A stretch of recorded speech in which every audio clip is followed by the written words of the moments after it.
بسم اللہ الرحمن الرحیم۔ آج اسم اعظم کا تذکرہ کریں گے جس کی برکت سے اللہ تعالیٰ دعاؤں کو قبول فرماتا ہے۔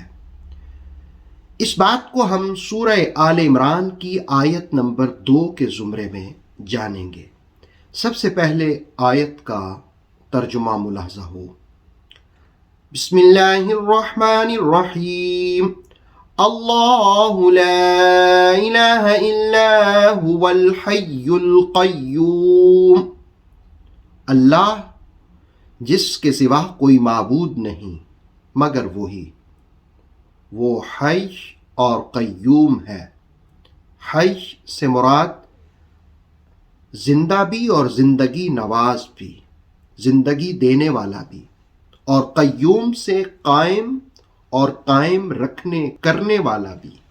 اس آیت کے بارے میں مختلف روایات کی مدد سے یہ کہا جاتا ہے کہ اسم اعظم ہے۔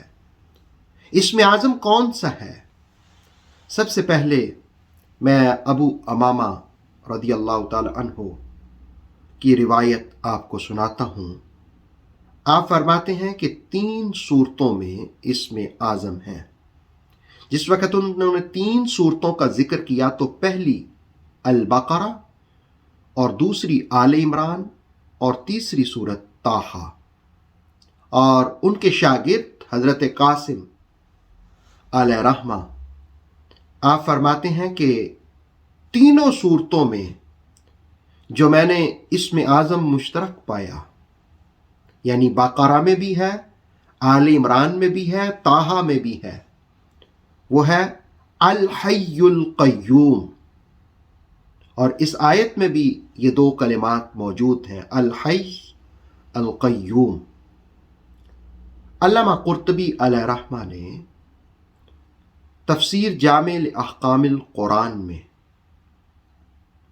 حضرت انس رضی اللہ تعالی عنہ کے حوالے سے یہ بات بیان کی کہ مسجد میں ایک شخص کو دیکھا، وہ نماز کے بعد دعا مانگ رہا تھا، اور دعا ان الفاظ میں کر رہا تھا: اللہم انی اسألک بأن لک الحمد لا الہ الا انت الحنان المنان بدیع السماوات والارض یا ذا الجلال والاکرام یا حی یا قیوم۔ جس وقت اس نے دعا میں یہ الفاظ کہے تو رسول پاک صلی اللہ علیہ وسلم نے فرمایا کہ اس شخص نے اسم اعظم کو پکارا ہے جس سے دعا ضرور قبول ہوتی ہے۔ اب یہ جو دعا مانگے گا اللہ اس کو شرف قبولیت نصیب فرمائے گا۔ اسی طرح تفسیر تبصرہ میں سنن ابن ماجہ اور ترمذی کے حوالے سے یہ حدیث بیان کی گئی کہ ایک شخص کو مسجد کے اندر نماز کے بعد یہ دعا پڑھتے ہوئے آپ صلی اللہ علیہ وسلم نے سنا: اللہم انی اسألک بأنی اشہد ان لا الہ الا اللہ انت الاحد الصمد الذی لم یلد ولم یولد ولم یکن لہ کفوا احد۔ آپ صلی اللہ علیہ وسلم نے جب دعا کے یہ الفاظ سنے، یہ کلمات سنے، تو آپ نے پھر فرمایا کہ اس شخص نے اسم اعظم پڑھ کر دعا کی ہے، اور یہ اسم اعظم پڑھ کر جو دعا مانگی جاتی ہے اللہ رب العالمین ضرور قبول فرماتا ہے۔ یہ اسم اعظم ہے۔ اسم اعظم کے حوالے سے مختلف روایات موجود ہیں۔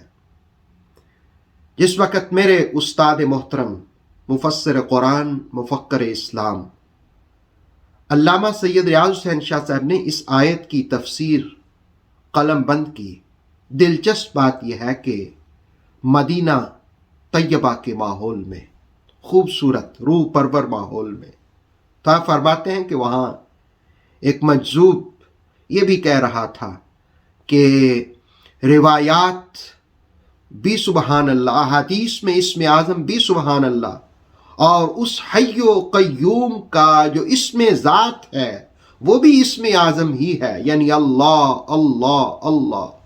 اللہ رب العالمین اس نام کی برکتیں ہمیں نصیب فرمائے اور اسم اعظم کی برکتیں عطا فرمائے۔ یاد رکھنا اسم اعظم میں بھی بڑی طاقت ہوتی ہے۔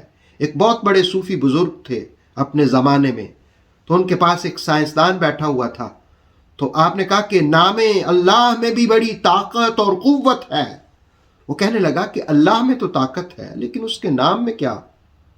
تو آپ نے اسے کہا او گدھے، اب سب مجلس کے سامنے جس وقت آپ نے کہا کہ او گدھے تمہیں سمجھ نہیں آتی، تو اس کے چہرے کا رنگ فک ہو گیا۔ انہوں نے کہا حضرت آپ اتنے بڑے شیخ ہیں اور آپ مجھے گدھا کہہ رہی ہیں، دنیا میرے سائنس کے اصولوں کو مانتی ہے۔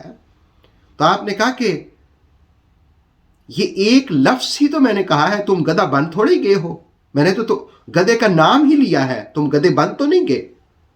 تو دیکھو تمہارے اندر کتنی تبدیلی آئی ہے، یہ اس کا نام بھی دیکھو، یہ گدھے کا نام اگر لیا جائے تو تمہاری کیفیت بدل گئی۔ تو خود سوچو، اس کائنات کے خالق، اس کائنات کے مالک، انسانی وجود میں روحیں دینے والا اور کائنات کی ہر شے کو بنانے والا رب ذوالجلال، جس وقت اس کا نام پکارا جائے اللہ، تو اس میں کتنی طاقت ہوگی، اس کے اسم اعظم میں کتنی برکت ہوگی، کتنی طاقت ہوگی۔ اللہ تعالی ہمیں اسم اعظم اور اپنے نام کا ذکر بھی نصیب فرمائے اور اس کی برکتیں بھی عطا فرمائے۔ اتھینٹک اسلامک نالج کے لیے دیکھتے رہیے نور وحی YouTube channel. Please like, subscribe and share.